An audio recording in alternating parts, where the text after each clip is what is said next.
committee first of all. Councillor Maelstrom, Laura.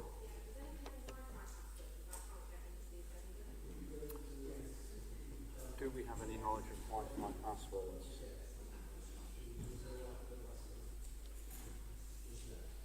There's a free Wi-Fi that doesn't require a password.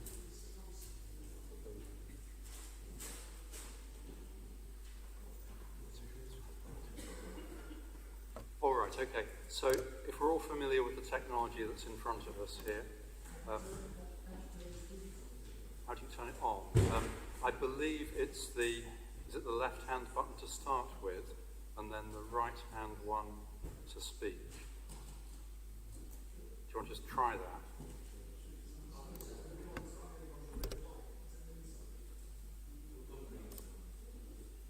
I think you just have to be patient. Okay, shall we kick off then, everyone? Welcome to our new temporary headquarters. Hope everyone's here who is expecting to be here.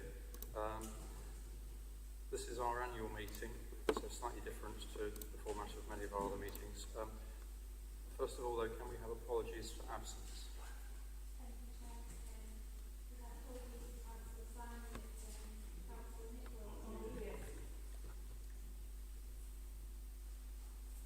Try again.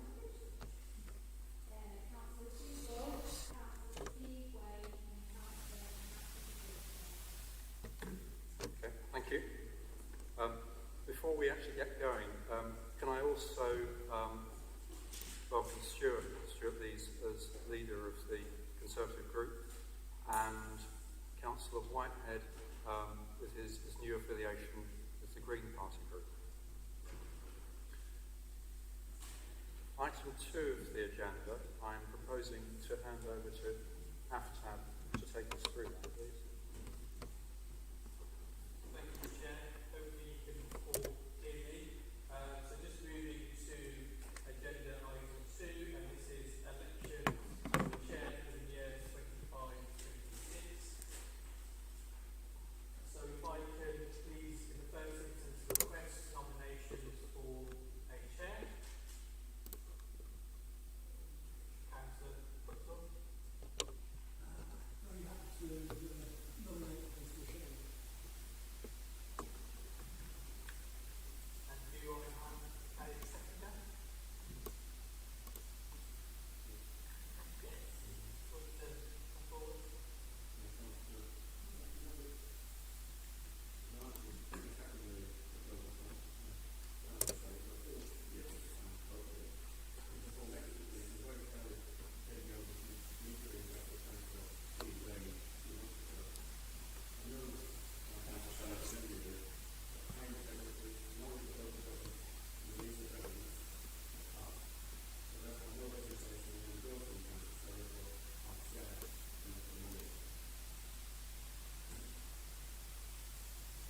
Do we have any other comments before we move to vote?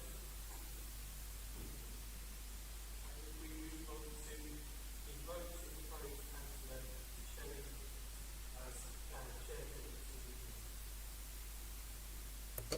Those in favour? That is carried.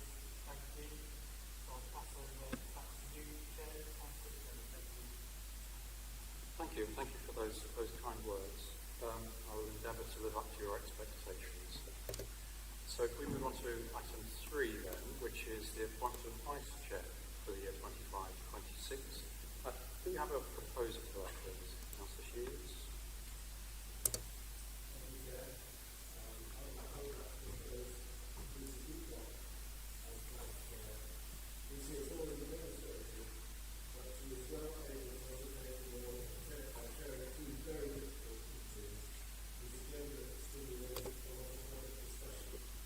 There's also demonstrated that she can handle the title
here is that for the next 20 years we're going to have to build 628 houses which are vacant by officers, which is 3 times the level of the current local plan review at 217, which actually mirrors the amount we've been building. So clearly 628 is about 3 times that. Now, one of the principal policies of the Progressive Alliance, which they've actually actioned over the last year in terms of housing delivery, was to double council tax second home owners. Now, I'd like to ask the leader of council if he really believes that that is now appropriate, given the fact that since then he's decided to build 3 times as many houses as they thought was appropriate 6 months ago. Do we need extra houses? And also, could he confirm to this council how many homeowners have been received bills for second homes that are double council tax? Because I'm seeing quite a lot of people who are in financial distress about this policy. Thank you. No problem. 2 questions. Councillor. Yeah, I think that's political licence. To give a straightforward answer on the number of homes expected in this area, came from the government, which I do not like, because I don't think there is capacity within the Derbyshire Dale. So when we're talking about a local plan and the number of houses, I'm not going to dispute with you what's been said by officers, and I'm not going to dispute figures that you've amassed. But I am going to answer the question. I do not think that we can cater for that many houses in the Derbyshire Dale. And it's not a figure that I would hope any party would place on it. But that is the reality of what we are facing. And what we have to do as an authority is try to put down an argument where if we can't achieve that, we have a big understanding of why, and we challenge it. I can't quite remember the last part of the question. I think it was another part. Oh, the second part. Basically, it's the number of people who've received bills that are double council tax. Council do that. I do not know at this stage. I will find out information back from officers, and we will give you that information in writing. Councillor White, maybe the next question, please.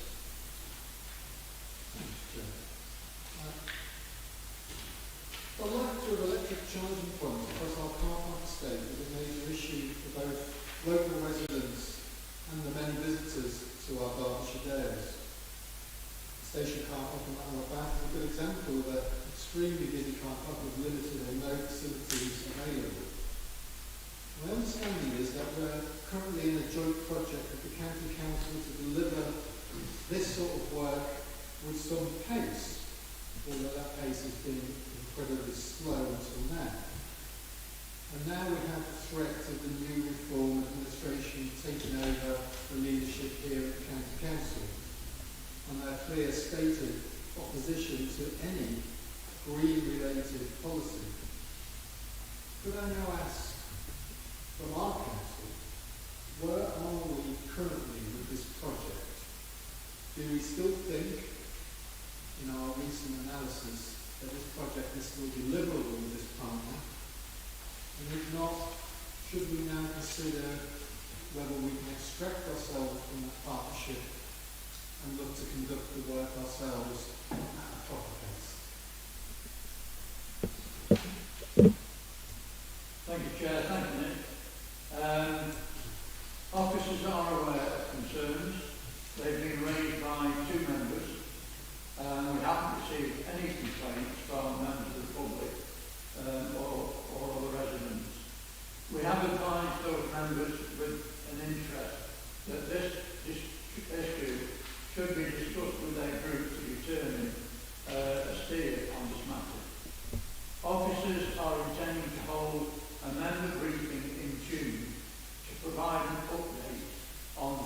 projects that we are, with Derbyshire County Council, are working on to increase the number of EV charging points right across Derbyshire. And you have my particular word that issue will be dealt with when we meet the leaders of Derbyshire County Council.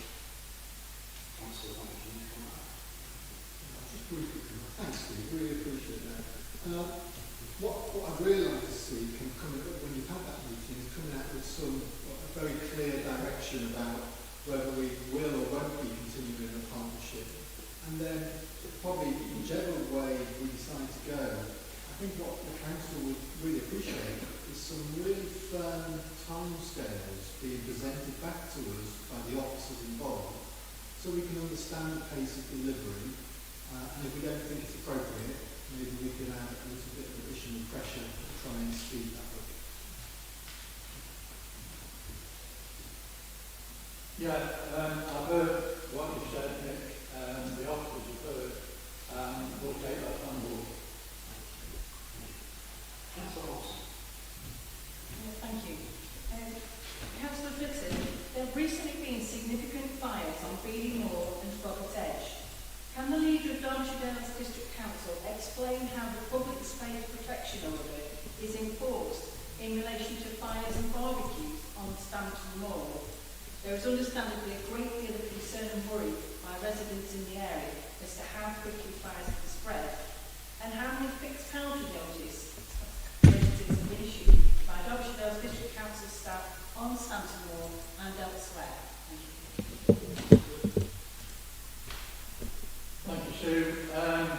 Officers have made it very clear to members when making the decision to introduce fire and barbecue public space protection order, both under this and the previous administration, that Derbyshire Dales District Council have no capacity to enforce. No fixed penalty notices have been issued in breaches of that PSPO between 2022 and 2025. Thank you for that information, Steve. I would say that isn't a surprise to me. But could I ask you, as the leader, obviously this area is a very sensitive area, would you give an assurance that you would meet with the landowner and the fire service, Peak Park and local parish councils just to see what could be done to assist with this matter? Thank you, Chair. I don't pretend that I'm going to step outside the responsibility of leader of the council. I think that is an issue where the officers should do that background. But I must point out that I believe, and I could be mistaken here, but I think I heard somebody say yesterday that 2 of those fires were not the fault of barbecues. But I do recognise that it is a serious concern for members, and we shall be looking at how and if we can do anything in the future. Thank you, Chair. Councillor Lees, go next, please.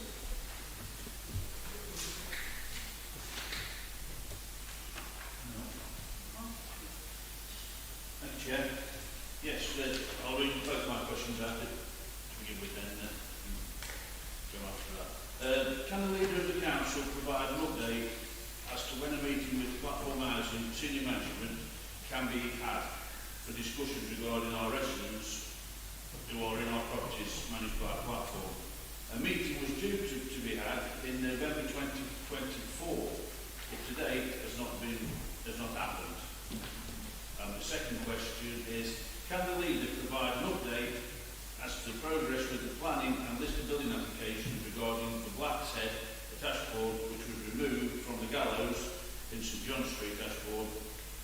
Can the head be possibly transferred to Ashford Historical Centre in the Town Hall, Ashford, whilst heading the outcome? Two questions. Yeah, thanks, Stuart. In the first part, officers have approached platform housing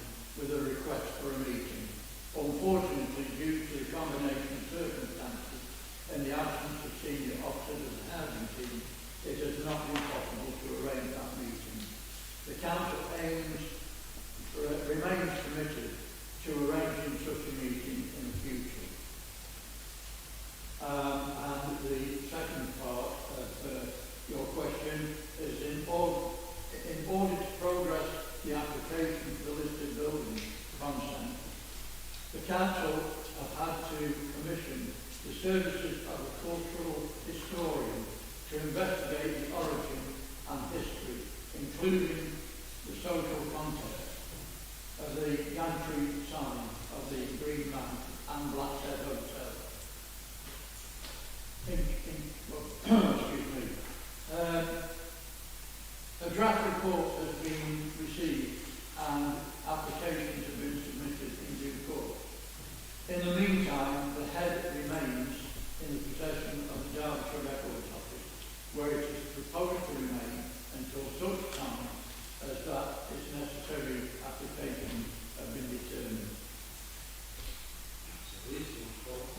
Yeah, thank you, Chair. Yeah, thanks for that, Councillor Flitter. I'll just go back on the platform housing issue. Just happened this week, don't it, that it's been on the media about the social housing and private housing as it deadlines big time, which we have got these problems within our platform housing stock, and it's just happened that has come out since I did this question, but it would be good to have this meeting sooner rather than later, because we have got residents in our area, not just Ashford, was it Matlock as well when it came up last time, that we do need to address. So thank you, Chair. Thank you, Councillor. Thank you, Stuart. Yes. We've all, I think we've all seen the news on social housing and the state that people without means have to live, which I think is disgusting. And I hope that we haven't got people within Derbyshire that suffer with the same sort of things. However, I do know that there are problems and repair problems within the day. However, I have to say that we in Matlock suffered because we had bi-monthly meetings with platform housing, and they shut us down because we were asking too many questions. And that to me is a lack of cooperation. I did warn back in 2000 when we transferred to Dales Housing that this would happen. They got too big, and now they think they're too big to even talk to local councils. So I fully support what you're saying, and we will try to get that meeting as soon as possible. Thank you, Steve. Councillor Matlock. Thanks, Chair. In recent parish council meetings I've attended, councillors and members of the public have expressed concerns about the new local plan. Their key concerns are about the process, timetable and consultation periods. Could Councillor Flitter please ask the officers of Derbyshire District Council to write to Parish Council to inform them of the procedures for considering possible new sites and how and when they will have their say? In my experience, there is much concern about transparency when it comes to future development in villages. The previous local plan led to misunderstandings and mistrust, and this must be avoided as the new plan is developed.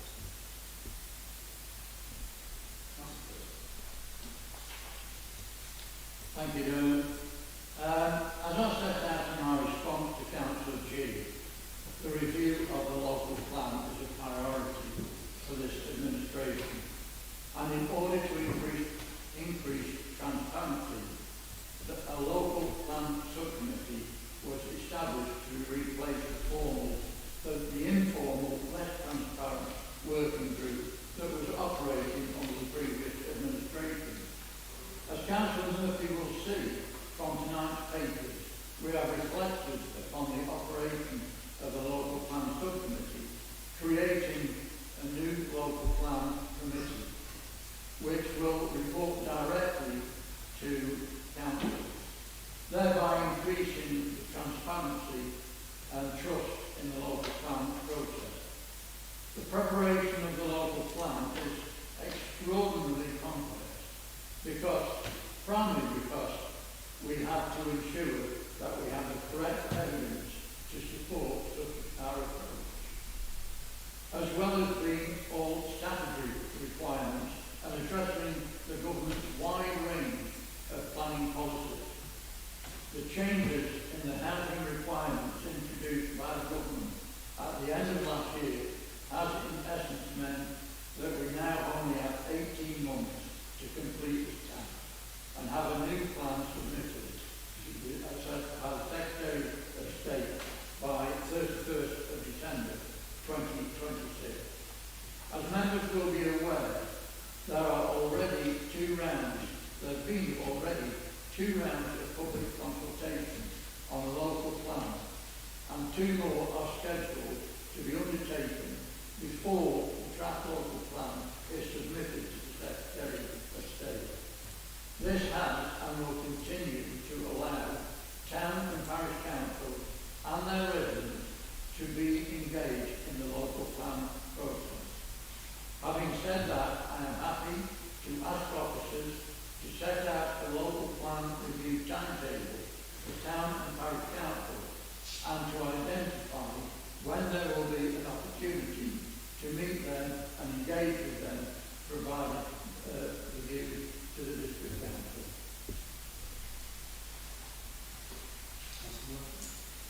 Thanks, Steve. Thanks for that.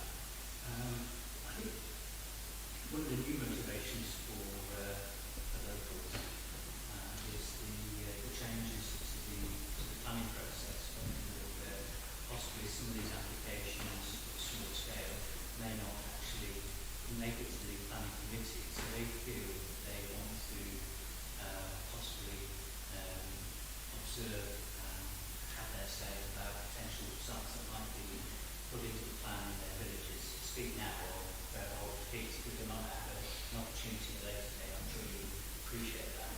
And I also have concerns about the burden that falls on us in Derbyshire there, as all these houses. We consider that we've got the Peak Park to contend with. Could you just advise us how negotiations with the Peak Park are going on them taking their fair share of the burden? I don't expect them to start building hundreds of houses, but contributions to the figure would be helpful. Thank you, Chair. I quite agree. Planning is very contentious at the moment, and I'm thinking about today's announcements where there's a recommended number that can sit on planning committees, and the fact that it is I think what was said today was that any planning application that was less than 9 properties would be taken out of the hands of local councils. And I can say that I don't really agree with that, because that will put down the consultation with local people. And I'm concerned about that. But we wait and see what is happening. We want some direction. When that comes, we'll probably run that through with council. Thank you for that. We also have 2 questions from Councillor Buckler, who isn't here tonight, but I'm proposing to read them out briefly on his behalf there.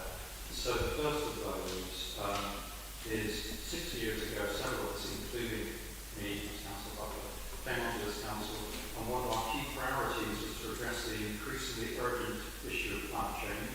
One of the first actions that we took was to declare climate emergency, which was unanimously supported by every member of the council.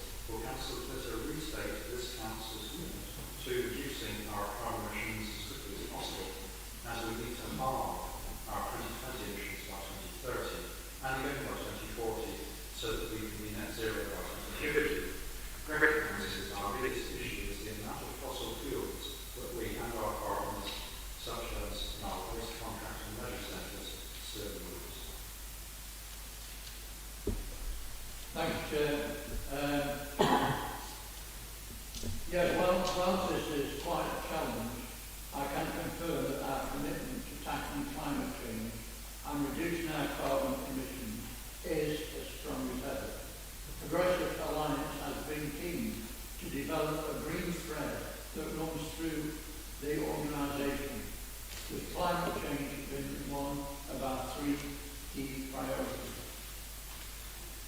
corporate plan also features a significant number of climate change related objectives, of which our staff are working very hard to deliver. And the supplementary from Councillor Butler is, would Councillor Blizzard recognise that the situation with regards to cutting our climate emissions has become more urgent in the light of the County Council election result last week, and following the recent Climate Change Commission report, which was highly critical of successive governments' efforts to put in place measures to help us to adapt to climate change, this Council needs to move more quickly to put climate change adaptation into every decision that we make to work towards a safe future for all our residents while continuing our work on climate change mitigation. Thank you, Chair. As already noted, our commitment to reducing carbon emissions remains strong and a key ambition for the Progressive Alliance. As members, we are aware we have recently changed how we manage and deliver on our climate change objectives, which will provide the opportunity for greater input and a sharper focus on all our agreed projects and initiatives, as well as increasing the resources available to help achieve our ambitions. Thank you, Councillor Bliss. Okay, let's move on then to declarations of interest, item 10. So can I ask members who may feel they have any interest that they want to declare in subsequent agenda items to make those at the moment, please. Thank you. Item 11.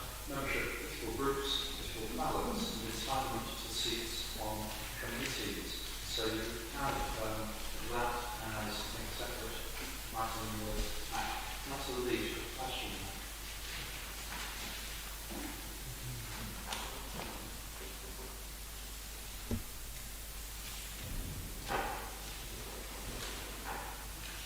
Do you want to just raise your voice? Yeah, that's no problem. 30 years of fire service, shouting. Thank you, Chair. I'd just like to point out on this, on the entitlement of seats, Councillor Flitter explained earlier on about discussions, etc., and our party being negative. We're not a negative party, but we haven't been included in these discussions for the entitlement of these seats. In 3.1, it states following discussions with all political groups. We have not been party to any of these discussions with regard to reduction in the size of committees. Hence why I haven't sent in our nominations for the committees. I have had quite a few emails with Aftab and Barbara regarding this, but I feel that we've been railroaded to reduce the size of these committees without any discussions whatsoever. So I'd like this to be discussed as to whether we are reducing the size of committees and why it has been done without having discussions with ourselves. Well, this is obviously the place to do. I'm going to hand over to that in just a second. Councillor Gio, have you got your hand up? Is this a question? Can it wait until after has given the introduction to this item, please?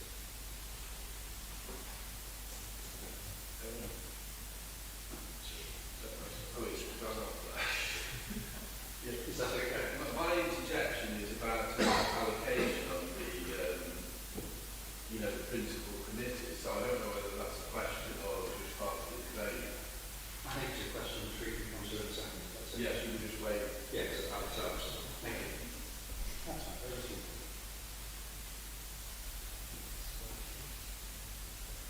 Yeah, thank you, Chair. Just to formally introduce the item in terms of... You're not here?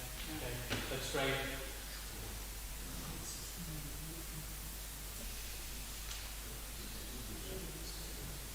Is that better? I'll just try and raise my voice as much as I possibly can. Just to formally introduce the item, as we've highlighted already, the report, there is an update report that was printed and published this afternoon. It sets out the political balance, groups and entitlement of various seats on the various committees. That is underpinned by the legislation in respect of political proportionality, and I have liaised with all group leaders in respect of their various allocations, and as provided advice in respect of the principle of political proportionality. In addition, I have set out that in terms of the size of the committees, there is the entitlement of any member of this council to put forward an alternative recommendation, an alternative composition, and from a democratic perspective, there is therefore the ability to vote on any alternative recommendation. But I can see a couple of hands up. Happy to take any questions on that particular point or any wider point, and I'll try and answer it as best as I possibly can. Councillor Jay, you were first. Yeah. Oh, I've got green light. I mean, maybe we should look. When I came in December to this chamber, the equipment worked very well, so I don't know how much they spent on this equipment. But anyway, it looks like being on the Starship Enterprise. I totally understand that the proportionality in calculation is extremely complicated. It's been pointed out to me by officers and full members. However, the fact when I first saw these papers, I was extremely disappointed that Derbyshire First has been excluded from the local plan municipal committee to sit, because that's one of our main reasons for being in terms of this, in terms of the impact this is likely to have on Derbyshire Dales. And I know that the leader of the council explained how he was in favour of supporting protecting green fields, but it just doesn't come across to me in his policies in the fact he's supporting this open development. So I think the fact that we've been excluded from that is something I really have a question for the rest of the council. I can't argue with the maths on the number in terms of the floor, but with the maths on the actual committee itself, I think we should be entitled to one place on the local plan. I don't know whether you call it subcommittee or full committee, it's changed, but that's, I mean, AFCAB's already okayed no objection to this, so it's a matter for the council in this so-called negotiation or leeway that we might have. Well, this is a factual point that you want to respond to. I can't get it to work, no. Just to come back on that particular point, Councillor G, we have discussed it quite extensively. As I highlighted, there's a clear formula in respect to the calculation, and that does arise at times, decimal points and everything else, and that's whereby there is commonly that collaboration between parties, because as you say, in terms of the calculation that was undertaken, unfortunately that didn't give you a seat upon the local plan subcommittee, but thereafter there is the ability for you to give up one of your seats on the other committees. That does require cross collaboration and importantly that mutual agreement. So hopefully that addresses that point. Yes, yeah. So could I just come back on that? So I think I've expressed my agreement in terms of what you've said, but I think with the mathematical calculation, we're definitely entitled to one seat in the local plan subcommittee. I mean, that's without doubt. But if you wanted us to trade it, I'd really ask the rest of the council if they agree to rescind one of the places, like for instance the licensing, so we can actually have one of the places on the local plan committee, and as to whether the council would be in agreement with that. Because I think if you want to exclude Derbyshire from the local plan, you know, I'll come to every council meeting and I'll explain to the public what's happened, but I think it's wrong. I think we need in that, we need to be in the discussion, because it's vitally important to our area. Is there anything we can do about that issue of stitching classes? As I outlined in my response previously, it is based upon a very set criteria. And Councillor G, I recognise your point, but at the same time, the calculation is based upon you being party of two. So therefore, that only gives you collectively 4 seats across the committees. So if you were a larger party, then that would, from a political proportionality, an equitable formulaic basis, would allow you additional seats that could include the local plan subcommittee. I mean, in terms of the actual local plan committee, I think the calculation is 2 34s times 10 or something, which equals 0.588 rounded up to 1. That is the actual mathematical calculation. And that would mean 1 place on the local plan full committee. I think you have to accept that there's a mathematical calculation which has been carried out fairly by officers. Let's move on to Councillor Watson, please. Thank you, Chair. Could you explain, please, for the benefit of people who may be watching and people who ask me, why are these committees being reduced, and what is the benefit for the people of the Derbyshire from being reduced?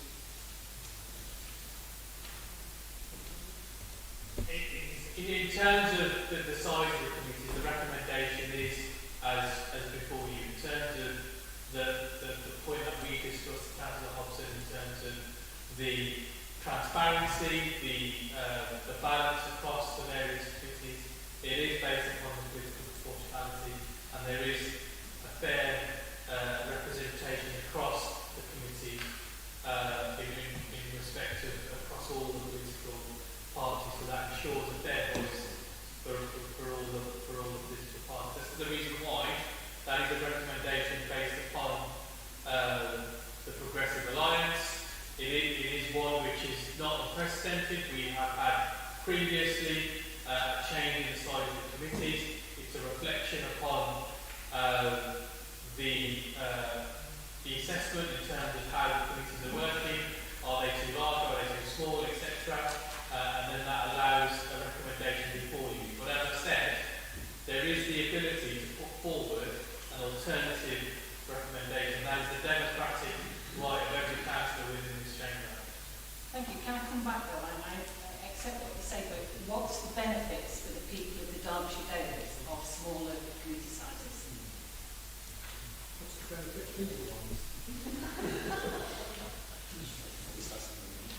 As I said, that's not in terms of the benefit to the community. The committees are there for a voice, constituents, or to have a voice on the various committees. As I said, there are advantages and disadvantages in respect of each. So can't give you a clear answer in terms of that particular point. Thank you. Councillor Blizzard, you have a question. It wasn't a question, Chair, it was a point of order, because Councillor Leeds began by saying that the Conservative group had been missed out and wasn't involved in discussions of committee sizes. I have to point out that this was decided at the Constitution Working Group, and there were 2 Conservative members on that, and it was agreed by all members that this action should be taken. And just to answer the question, in my opinion, the main reason for this, Councillor Hodgson has been going on at us for years to try and cut down the length of meetings, the commitment, and the size of committees. And now we're actually doing that. I find it intolerable that she's trying to say exactly the opposite. But the benefit to the public on this is that when they come to see us with within council meetings, they are not sat there for 4 hours listening to people going on instead of working together and getting the work done. Thank you for that clarification. Chairman, in the light of the leader's comments, can I at this point simply move, and then it can be open to debate? I'd like to move that we do accept the membership of the political groups and political balance as outlined in the report from pages 19 to 26. And I have to say, it's not Gareth our fault if you've got any political legs out. You know, we're not answerable for that. I knew you were pushing that forward, Councillor. I am duty bound to deal with any more questions, if there are indeed questions rather than statements. I know Councillor Chapman, you wanted to ask. Yeah, thank you, Chair. It's on the biodiversity and climate change working group. We've got, first of all, on the colour of the Liberal Democrats, we've got Councillor Roger Shelley, Councillor Martin Burke, Councillor Matlock co-opted. Now, this means that the Green Party have ended up with 2 people on this climate change working group when their allocation is 1. And why was there a choice of Matt Butler just being able to basically join the Liberal Democrats?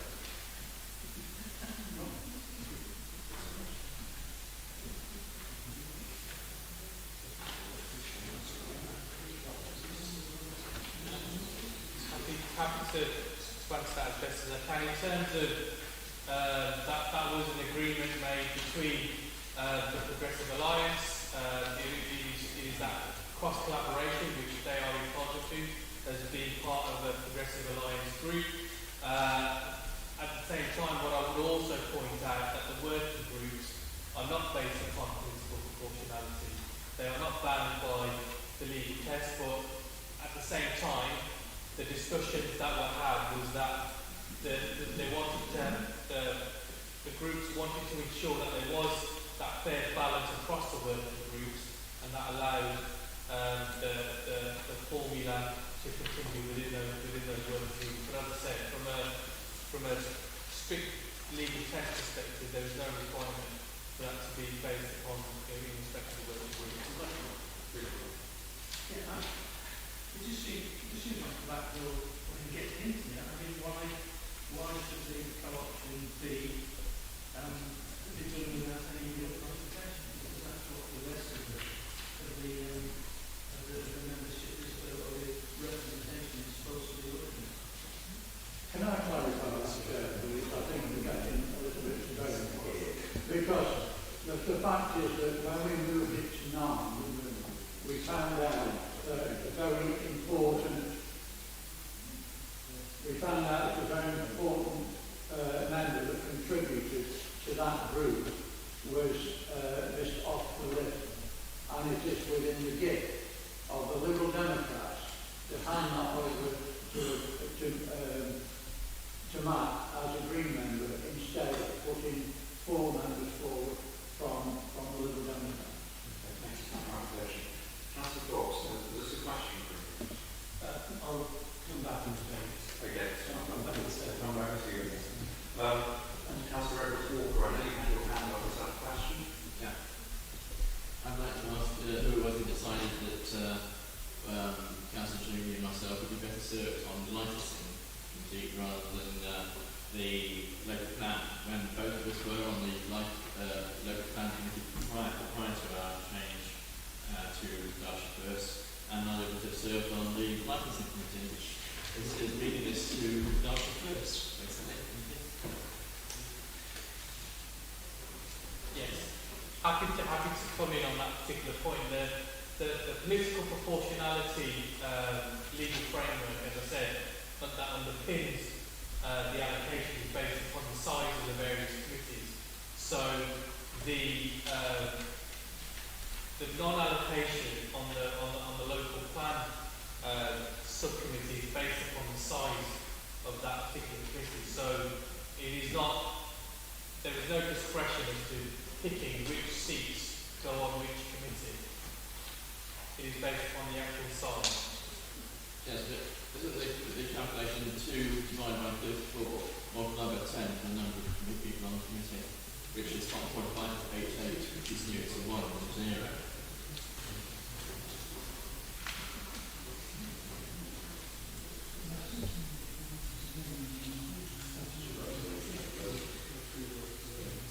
I think we've had an explanation as to how the process has worked. Can't hand the drug dealer out of the state.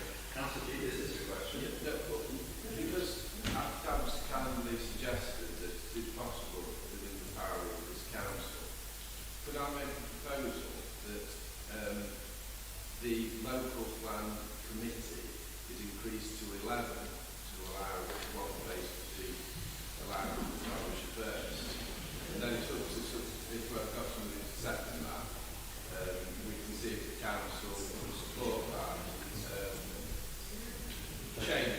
Because obviously we have leeway in terms of Liberals giving seats to Greens, but it's a very simple increase of the committee size from 10 to 11 to allow one place for Derbyshire first. So could I'll propose that and go second. Okay, we're just going to have a point of clarification from one of the officers on this. Yeah, just to say that increasing it to 11 wouldn't give the Derbyshire first an extra seat on any committee. The rest just don't add up. But So we've already said that we've rescinded one of the seats on the other committee, so we still have 4 that we've had one on, so we could rescind the licensing seat. So somebody else could go on to licensing, we could put a Green on to licensing. It's just not a the maths, so I don't know But it's not true because you mess about with the figures all the time. I mean, you to suit yourself. But just to suit this, you're not. I think we're now moving into the rest of the debate. We have had a move to It's been required, please. That's right. We are now proposing, so that's from Councillor Burton, seconded by Councillor Dobbs. Would you like to speak on this? We're now moving to the debate. I think we would share, but potentially then to come back again. It is abundantly clear that several people in this chamber have never looked at the numbers or the spreadsheets or indeed read 1.2 section D. Because it's not just about the overall balance of the total numbers on committees. You've got to try as hard as you can to get the political balance within those committees, and that, in a nutshell, is why Councillor G cannot have his place on the local plan committee. The total has to be 4. You cannot add up the bits and get a total greater than 4, and that's why the 4 places are on the 4 largest committees. I'd like to add the fact that I'm assuming that Councillor Hobson has not looked at how you actually allocate total numbers greater than 68. Is she aware of the fact that some of those numbers just don't simply work with the ratios of the groups that we've currently got? You seem to have had a group collaboration for this recently, which makes it a little difficult to do. If you're not proposing a pattern of allocation which complies with all the rules, then I suggest that you very rapidly get your committee suggestions together and we move forward. Thank you, Chair. Thank you. Do we have any other members who want to speak in this debate? Councillor Williams. Thanks, Chair. Good debate. I see where you're coming from with the entitlement numbers and various committees, but surely we could leave it at the same amount of numbers that we've had before without reducing the entitlement, the seats. So I'd like to propose that we go back to leaving the seat allocation as we are now, before this meeting tonight, with the exception of the new group and Councillor White going to the Greens, which will make a difference, but with the amount of members on each group. But I'd like to leave it as it is with the numbers, which is more democratic for our electorate, and we get a better, a wider view across each group. So I'd like to propose that we leave it as we are, status quo.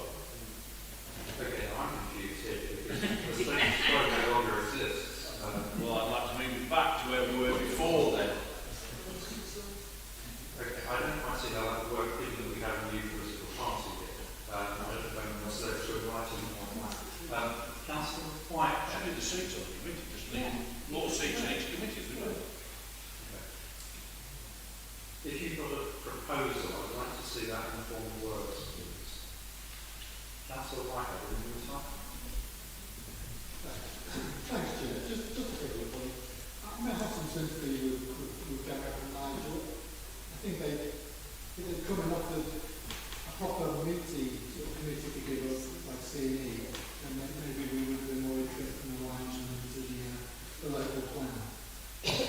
But just in terms of the questions and challenges about the size of committees, I mean, I'm relatively new to this, so I've experienced the last 2 years. I must say, from a professional point of view, I sit in meetings every day of my life.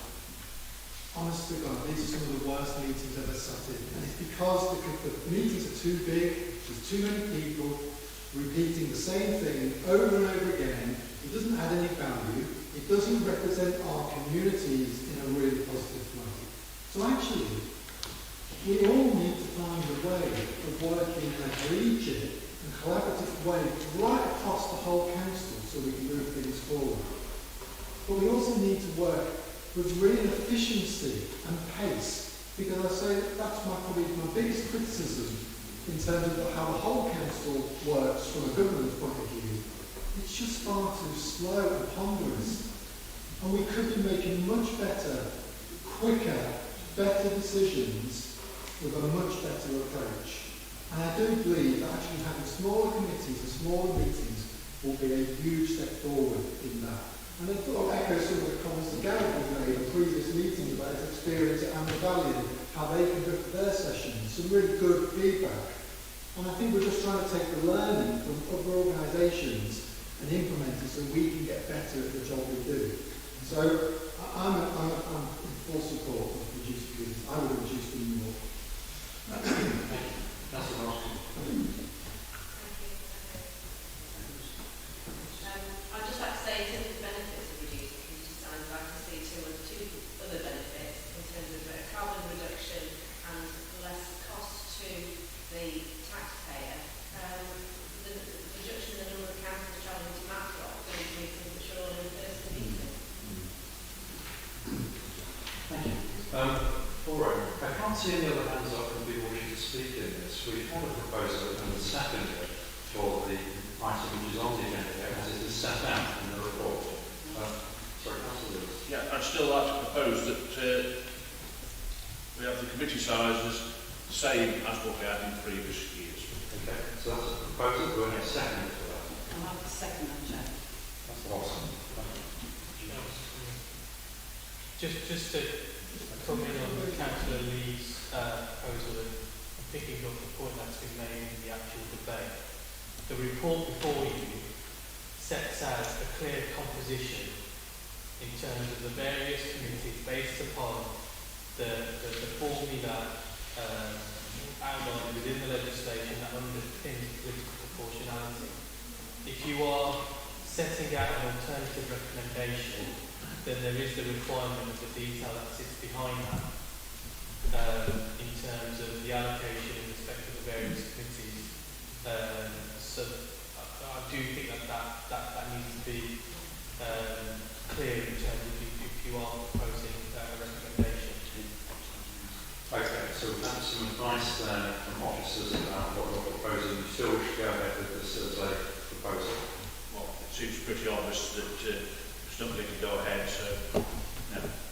Thank you for that. In which case we move straight I do have members of our committee that did ask me to provide at whatever point you require them.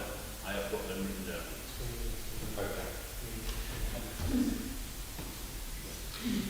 Chair, can I just wind up and say I do urge members to support the recommendation of accepting this. I think this was a very fair outcome, and as numerous members have expressed, this I genuinely feel is the way forward for better debate, better workings of the council. And I have to say, I'm sorry, but, you know, who actually elected Derbyshire First? You know, you are disingenuous in coming here and then trying to mess up things. That's all you're doing tonight. And I know sympathy for you at all. Councillor G. Yeah, thank Councillor White. Sorry, I finished that. On the basis that the local plan committee has been upped to a full committee. But who is elected you in the morning? Isn't it the case that all the political groups are entitled to representation on all the primary committees? Well, that sounds like a question again, to which we've had an answer already. Why don't you resign your seat and stand on the ticket? Please. Sorry. I won't remind you again. Is there anybody else who wishes to speak in debate? We've had a proposal, seconder, in which case we move to the vote. All those in... When would the... Sorry, just a point of clarification in terms of Councillor Lee's point, in terms of the membership allocations in respect to your party, then if you can propose then with the names alongside those that have a second out, and then that will form part of the recommendations that are before members. Now, Yes. right, GNR, Councillor Susan Ball, Councillor Jeff Bond, Councillor Anthony Bates. I can leave this. Substitutes, Councillor John Boynton, Susan Hobson and Stuart Lees. I think we still have 3 substitutes. C&E, Councillor Susan Hobson, Councillor Stuart Lees, Councillor Dermot Murphy. Substitutes, Councillor Helen Froggatt, Councillor Susan Ball, Councillor Anthony Bates. Planning, Councillor Stuart Lees, Councillor Dermot Murphy, Councillor John Boynton. Substitutes, Councillor Helen Froggatt, Councillor Jeff Bond, Councillor Anthony Bates. Licensing and Appeals, Councillor Helen Froggatt, Councillor John Boynton, Councillor Jeff Bond. Substitutes, Councillor Dermot Murphy, Councillor Stuart Lees and Councillor Susan Hobson. Local Plan, Councillor Anthony Bates, Councillor Dermot Murphy, Councillor David Chapman. Substitutes, Councillor Susan Ball, Councillor John Boynton and Councillor Jeff Bond. Scrutiny Committee, Councillor Susan Ball, Councillor Anthony Bates, Councillor Jeff Bond. Substitutes, Councillor Dermot Murphy, Councillor David Chapman and Councillor Stuart Lees. Car Park Working Group, Councillor Susan Hobson and Councillor Dermot Murphy. Gypsy and Travel Working Group, if it ever does come back, Councillor Susan Hobson. And the new housing which was discussed at the last council meeting, Councillor Susan Ball. Climate Change and Biodiversity, Councillor David Chapman and Stuart Lees. Constitutional Working Group, Councillor Jeff Bond and Anthony Bates. Substitutes, Helen Froggatt, Councillor Susan Hobson and Councillor John Boynton. And Joint ICT, Councillor Jeff Bond. And Ernest Bailey Committee, Councillor Susan Hobson. And subject to approval on the outside bodies, Councillor Stuart Lees, Rushmore Community Transport. Okay, thank you. I know we're veering into the next item on the agenda, but thank you for that. Is that You have a sufficient? second for that as well, please. Thank you, Councillor Hobson. Chair, just have a point of order. Do those names match the figures from the proposed seats, or do they match the previous committee salaries? They appear to have natural line on paper in front of me here, although there is some discrepancy about substitutes on one. I think one of the committees doesn't have substitutes. Well, we're talking about the numbers that they are allocated for the new system. Yes, that's correct. Thank you. Thank you. Councillor Hughes. Can we have the vehicle reissued at this meeting with all the neighbours so we can talk about updates. Thank you. All right, okay. So we will now move to the vote. All those in favour, please, Joe. Which one are we voting on? The papers in front of us here. So the proposal is not accepted by... It was withdrawn. It was withdrawn, that's okay.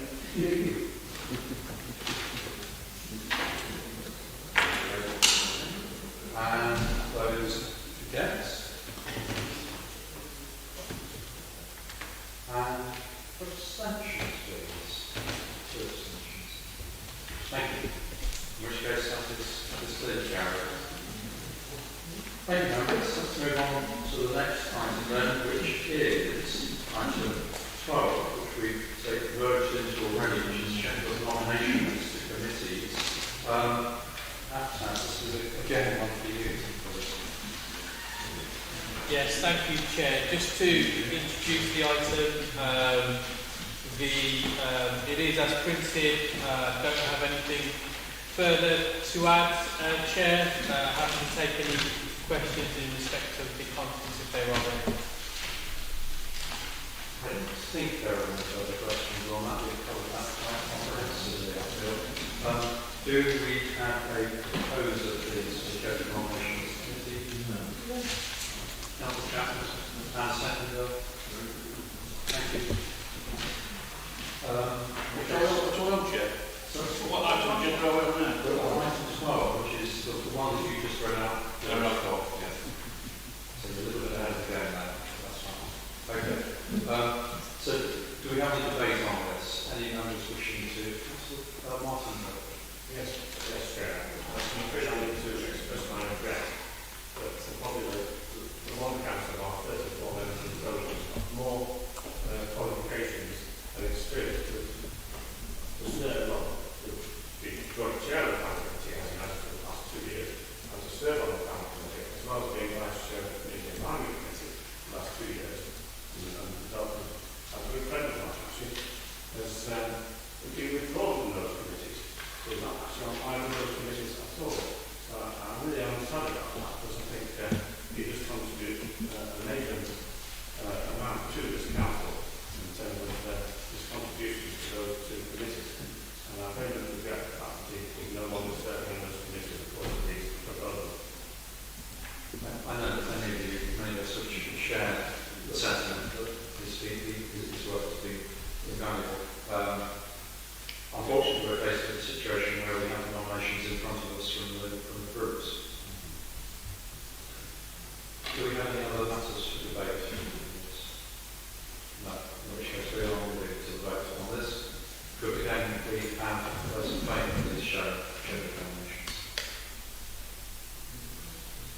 And those against? Abstentions, please.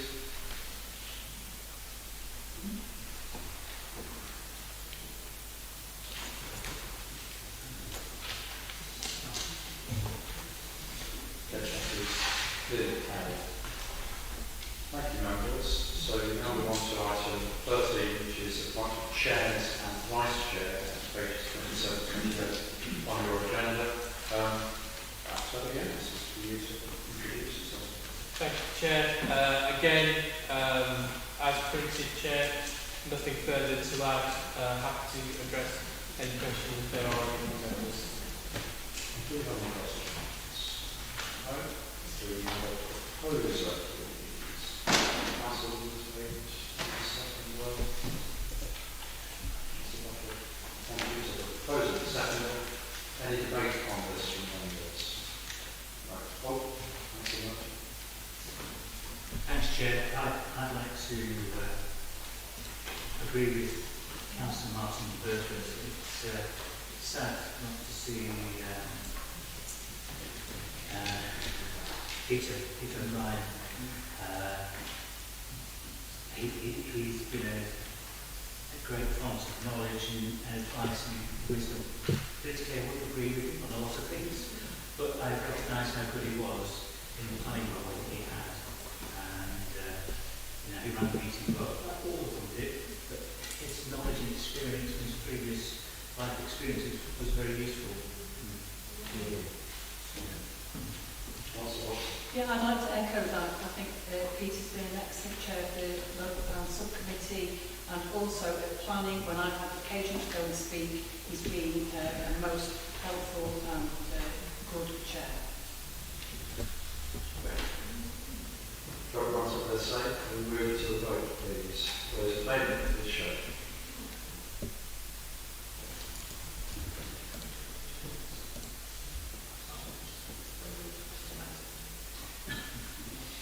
Okay. And those against? Any abstentions?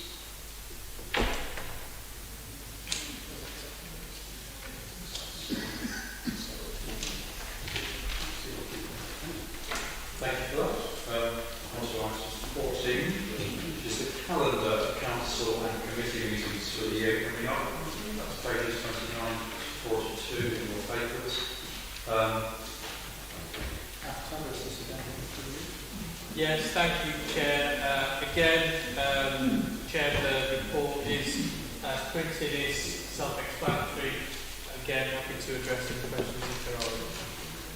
Do we have any questions? No. Do we have a proposal from Councillor Hughes and a second? Yes. In which case, unless there's any debate on this, can we have a vote, please? All those in favour? Shown.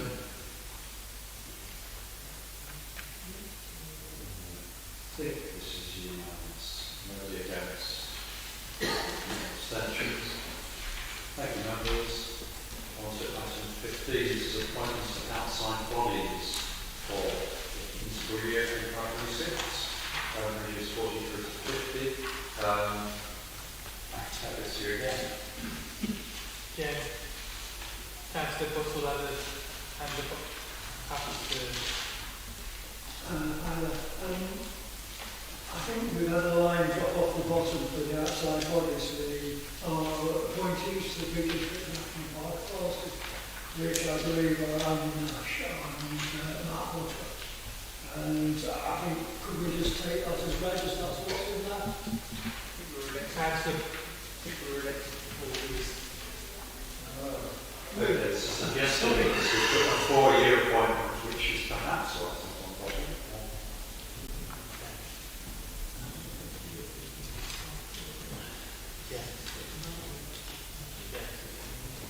Can I just suggest, given it is a point of clarification, if you are able to, Councillor Buttle, to move for a delegated authority to myself to make such an appointment, if necessary, if an appointment does need to be made in respect of that outside body. Thank you very much. Yes, please. Can you do that? Okay. Do we have a second to this? Yeah, I just want to just include on the police and crime panel, it will be Council Wayne.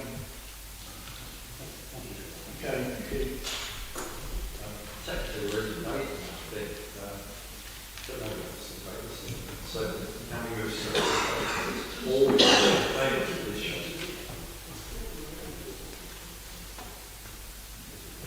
I think that's unanimous. Thank you, councillors. Item 16. Now this is a slightly different matter. This is amendments to the Constitution, Rules of Procedure report. You've got that on pages 51 to 142. You've got papers here. I'd like to invite Barbara as your party officers. Can you hear me, members? Yeah. I'm hoping the paper speaks for itself. The suggested amendments to the rules of procedure are they've been through the constitutional working group which met in February this year and identified in particular that they wish you to look at the rules of procedure, to have some clarity, to check the legal sound, and also the look at the new planning code of conduct, which is the next item. I took that away. I took a draft of the suggested by revised rules of procedure, back to the Constitution Working Group, which is members of all sorts of groups who are on, in April, and they unanimously supported the proposals in this report. You've got really clarity, I think, a track change in colour, so you can see, identify what changes are proposed. In the section 2 of the report, I've put a little bit of detail in there on some particular proposals, but really the report I think speaks for itself. And the reason why the access to information procedure rules are also updated is that normally when I got into the rules of procedure, it referred to them, so obviously I looked at them to help check them, etc. And really updated to reflect the up-to-date legislation. They're not changing anything, they're just providing more clarity, and it's legally compliant. So that's all done there. I'm happy to take questions, but I don't really intend to go through the report page by page. Thank you for that. I know we appreciate the colour and the coding changes there. Councillor Hobson. Thank you, Chair. At 2.6, the public participation, the time limit for requests for public participation should be no later than 12 noon on the third working day prior to a meeting, in line with that currently the rules of procedure for members. Now, for this meeting today, the agenda wasn't produced until Thursday night. I've had members of the public contact me. If this happens in the future, you know, it's making life convenient for officers to look at the question. But are you really expecting that members of the public should have to fit in with what members have to do? All we're doing is the actual suggested change is actually more generous in time limit than any constitution I've worked on previously. For instance, Gloucester and Burners, Cumberland and Hampshire County Council, they have title rules for public participation. Members of the public are required to notify the council earlier. All we're doing here is having the streamlining or synchronising the timing of members' questions and public participation. Now, members of the public, they know when the agendas are published, they know when the council meetings are, they can see the items which are there. The agenda for this meeting was published, and what we have here is today just a supplementary item, an update to it. If members of the public have questions, they know because they can ask the question on certainly the council and anything which affects the Derbyshire Dales. They can bring that to, they can look at the schedule of meetings, they can bring the question to a meeting which suits them. If it's on something on the agenda will be published 5 days working days in accordance with the statutory requirements. And also, I think, to be honest, that they're more likely to get, if it's a question, a more detailed, thought-out response. I must say that when I first came here to have the timing of where it was, I thought it was extremely unusual, and certainly if it's a detailed question, say on financial reports or anything like that, it makes it very difficult to actually give members of the public the detail they deserve, and also it enables those preparing the meetings to, if there are any last minute things which come up, they can focus on them rather than having unnecessarily late timing for questions, which puts this council well apart from many other council I've known. So I would support the change proposed. If I could just come back. With respect, this is the Derbyshire Dales we're talking about, and it's the process that we've had, you know, for quite a while now, and it's not for the convenience of other people.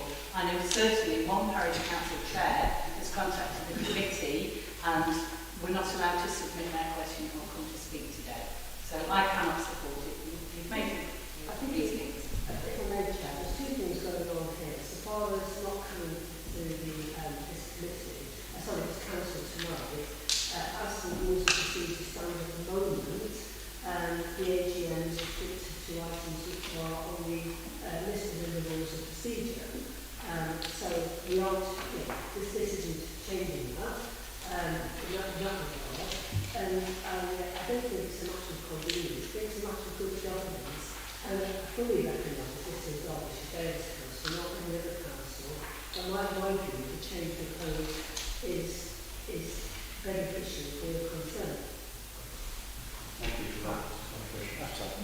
Just a point of clarification, Chair and members, in terms of the public participation point.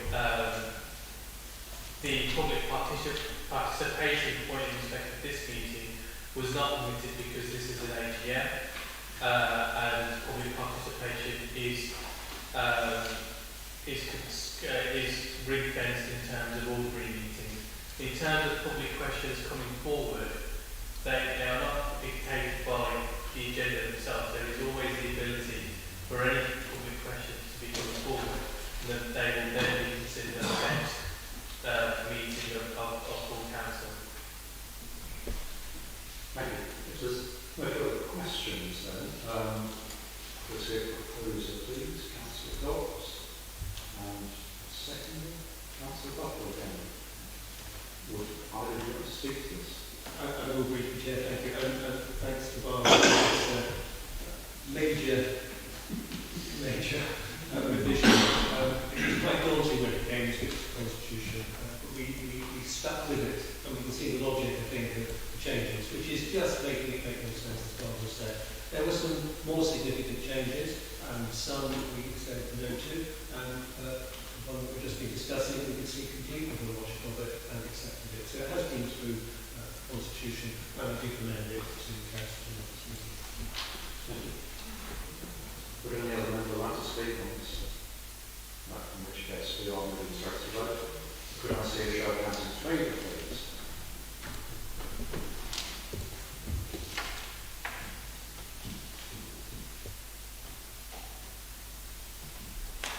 Okay, and against?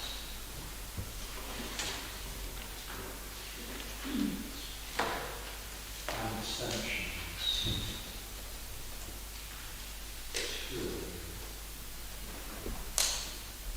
Thank you again, Mrs. Clearly carried. Thank you, members. On to our final matter for tonight, which is the planning proposal. Now this is one I think which, Barbara, you're going to lead us through this again. I am Chair of the Commission. Again, I don't intend to speak to the suggested code and report in detail. What we're proposing here is that the Council have a specific, up-to-date, comprehensive code of conduct for planning, given its regulatory function and the specific rules for planning, such as public participation,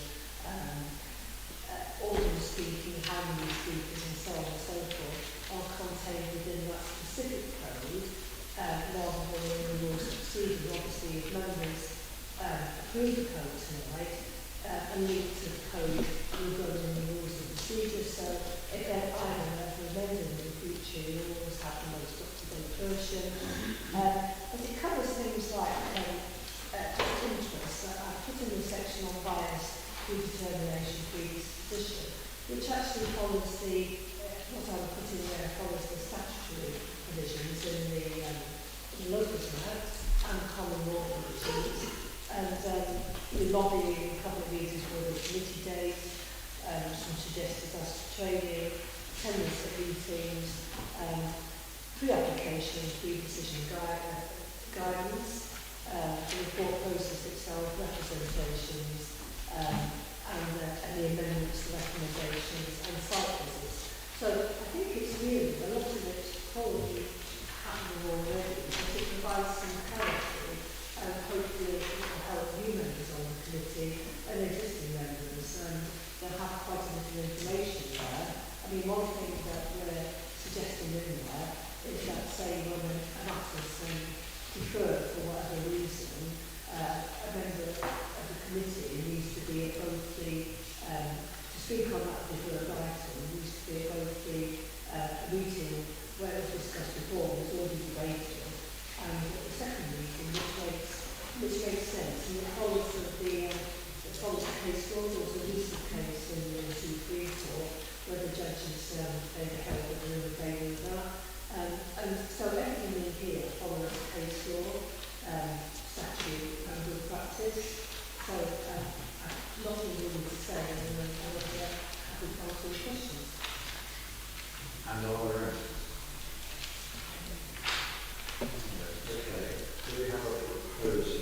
Councillor Burton. Chair, I think this will be very useful for members, useful for the planning process, and there are a lot of aspects in here, certainly as I'm understanding, a person that served on planning, it will be extremely useful, and thank Arthur for producing this report.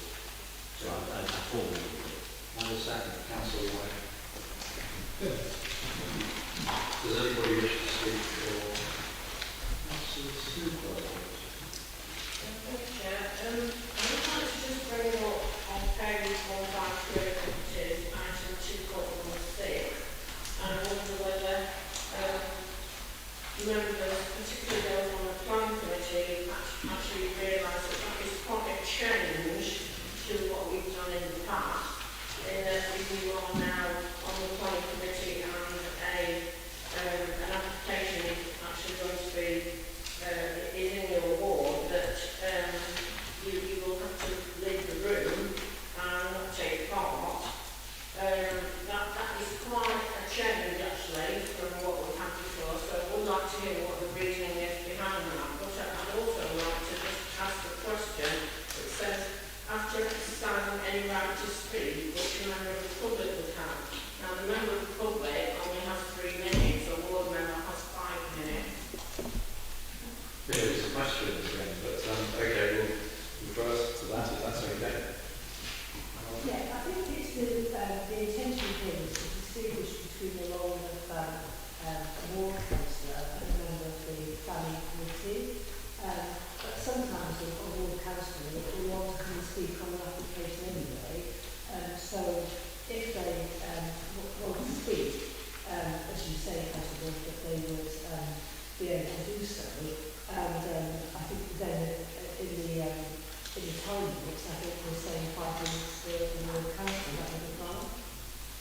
If I can come back, Jack, I'm reading again quite clearly in 2.16, because as I see it at the moment reading it, it implies that they have the right to speak, which a member of the public will have, and the member of the public only has 3 minutes. So I think in that 2.16 it needs to be made clear that the board member has 5 minutes.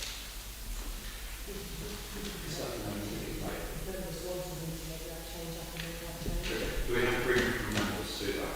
As mover, can I say that? Yes, will okay. acceptable. The mover is acceptable. Thank you. All right, Councillor O'Brien.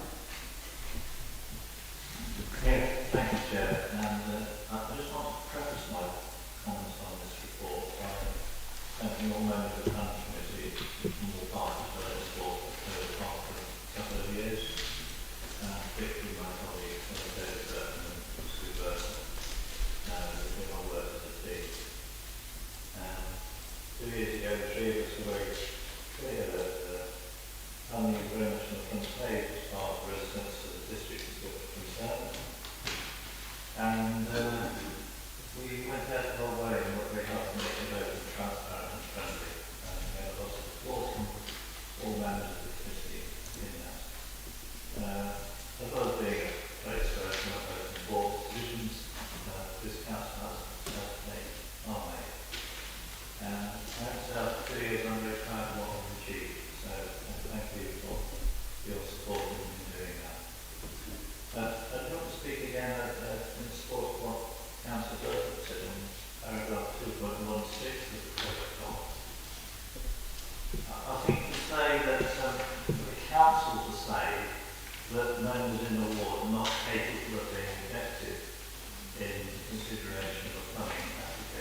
predispositions, you don't need to be told that you have to withdraw.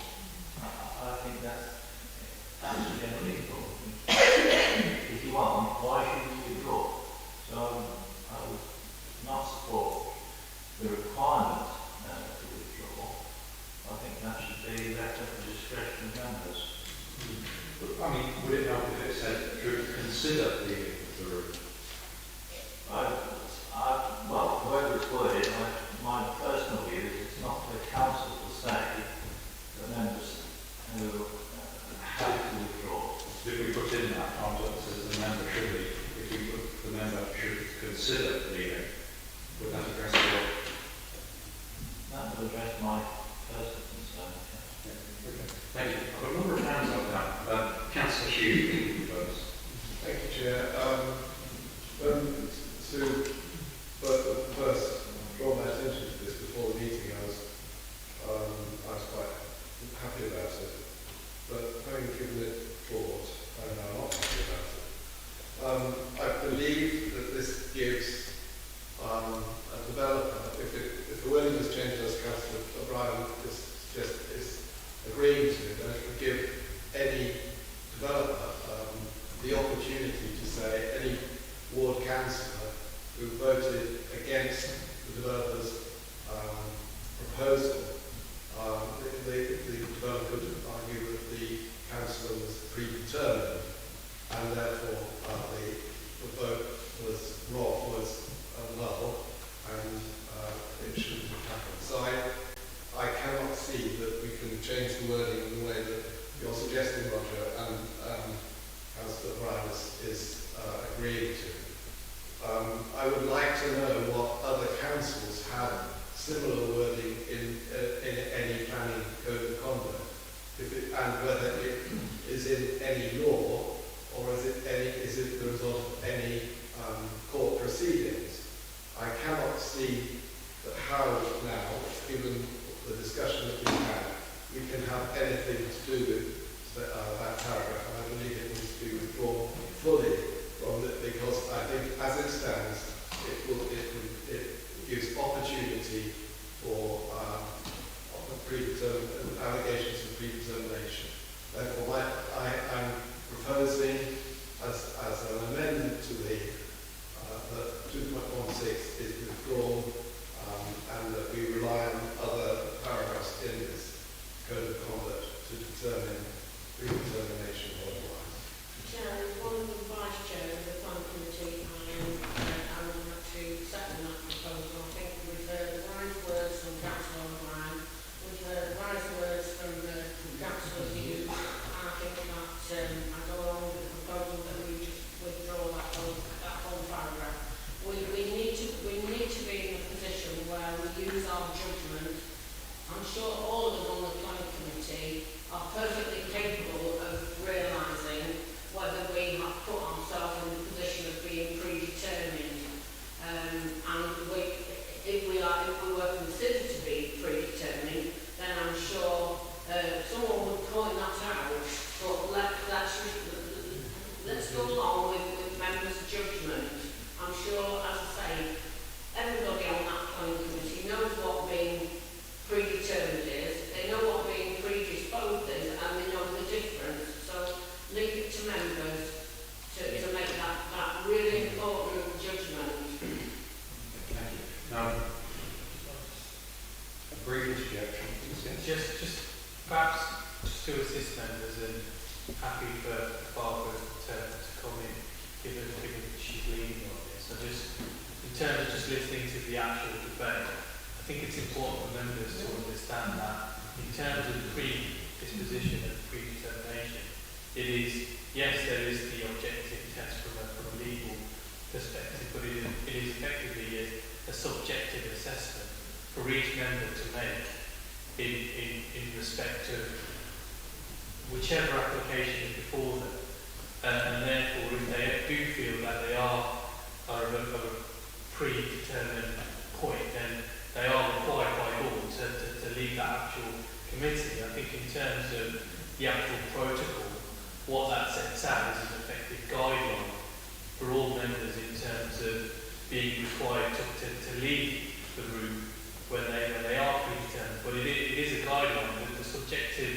assessment still stands. The protocol does not take that away in any shape or form, and also in addition does not give any more weight to any legal challenge in my view for any developers coming forward, because the test in terms of predetermination will still stand in terms of it being assessed by the courts. The protocol wouldn't hold any weight from that respect.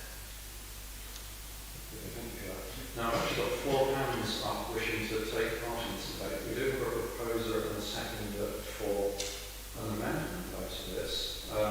Now, I'd like to see, I'd like to hear from those members who haven't spoken yet so far. So that's Councillor Slack, I think, first. I agree with Councillor Hughes. I think we've got to improve in the project. Definitely, because I've been on the planning committee many years, and I know what predetermination really know what it is. And we're very careful. We've got to keep an open mind right through to the answer, everything different. So I resent the predetermination, and I'm going to be careful. I will talk about it. Thank you. Councillor White. So I don't disagree with any of the points made. When I initially read this, I actually quite liked it, because it seemed like a principle of fairness to me. Because it means that ward members who sit on planning are in an unfair advantage to the rest of us who don't sit on planning, because they can sit and speak through the whole debate, make all the points, whereas a ward member not on planning only gets the 5 minutes to come and put the case of his or her community. So there was something about the principle of fairness for all members in terms of how we represent. But I do take on board the view. Probably what I would have liked to have seen as a more radical proposal was maybe restricting ward members from calling in planning in their own wards. That's not on the paper tonight. I don't know about it. It's good. Councillor G.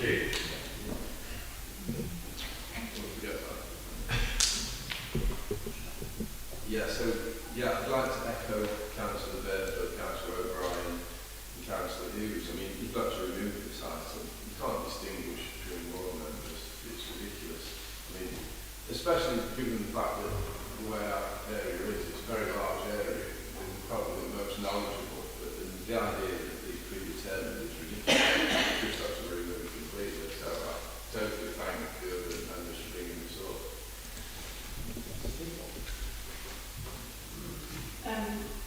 I'd just like to say, I think Councillor Hughes makes a lot of really good points, but those points apply to what we have now. It's not about councils being predetermined, although I do suspect that sometimes happens.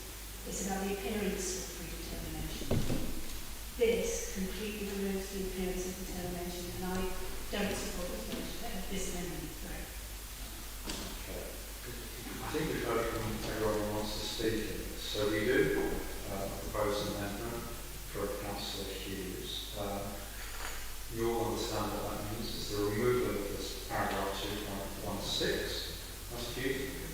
Chair, can I just make a concluding remark? Of course. And that is that for members of the planning committee as well, in 3 or 4 major urban areas in Derbyshire Dales, where most of the applications arise, it means that they would be withdrawing several times in many meetings and improve their work. Can I see a show of hands then in favour of removing paragraph 2.16 from this otherwise excellent document?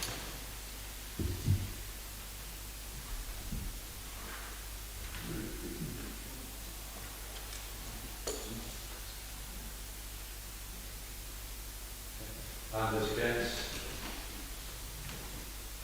1. Abstentions? 2. Okay, that's clearly removed, which means that we have a substantive proposal, which is to proceed with 2 recommendations tonight with the amended paper. Can I just see a show of hands those in favour of that?